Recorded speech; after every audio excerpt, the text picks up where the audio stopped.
بسم الله الرحمن الرحيم. بسم اللہ الرحمن الرحیم۔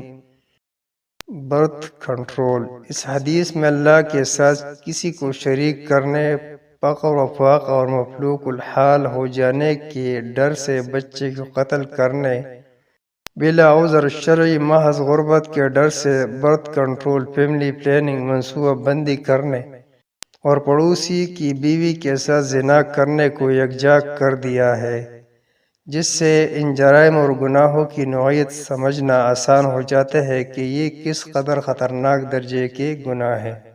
اور یہاں یہ بات بھی پیش نظر رکھے کہ فقر و فاقہ یا غربت و افلاس اور مفلوق الحال ایسا شرعی عذر نہیں ہے کہ اس کو بنیاد بنا کر برتھ کنٹرول پر عمل جائز ہو سکے۔ قرآن کریم میں اللہ تعالیٰ نے صراحتاً فرمایا ہے، اور اپنی اولاد کو فقر و افلاس کے ڈر سے مت قتل کرو۔